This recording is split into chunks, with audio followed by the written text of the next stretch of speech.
لله دركم يا شعب مصر. الشعب المصري الجميل الحبوب اللذيذ ليه كام يوم ماسك في موضوع محمود عامر اتجوز. محمود عامر فنان مصري ما كناش نسمع عنه ولو حتى في طبق اليوم. النهارده كمل 80 سنة اتجوز، والشعب المصري الجميل الحلو الطيب المسامح المتساهل مش سايبه في حاله. وهو محمود عامر نفسه مش سايب نفسه في حاله، كل شوية يطلع بتصريح: يا رب ولادي يسامحوني، يا رب ولادي يغفروا لي، أنا بحبكم، أنا بعزكم، أنا اتجوزت واحدة عندها 18 سنة عشان بحبها، أنا. وكأن الشعب المصري الجميل الطيب المسامح المتساهل ساب كل حاجة، نسي الغلاء، البنزين والوباء والأمراض وكل البلاوي السوداء اللي ورانا، وماسك في موضوع الأستاذ محمود عامر اللي عمرنا ما سمعنا عنه في طبق اليوم إنه هو اتجوز.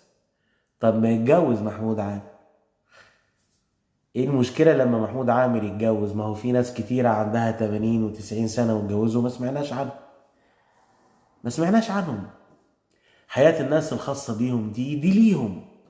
انت كمواطن ايه اللي هيشغلك لما محمود عامر يتجوز؟ ولا حتى ايه اللي هيشغلك؟ التفكير بتاعك هداك لإيه؟ انت كمواطن عايش في البلد دي ما تدور على الاكل، الشرب، حياتك، ولادك ازاي تعلمهم، ازاي تربيهم.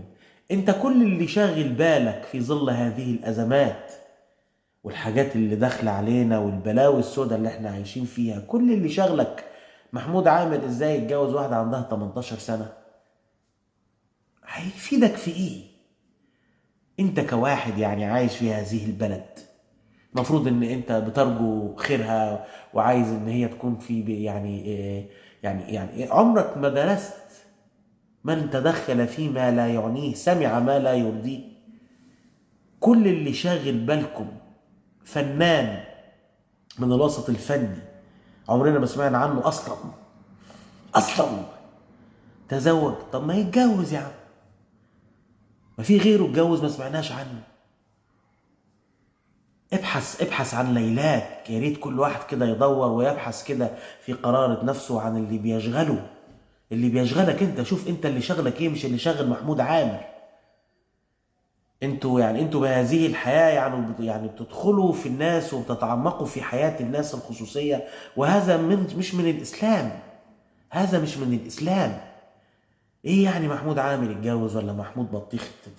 ايه المشكلة؟ ما يتجوز محمود عامر.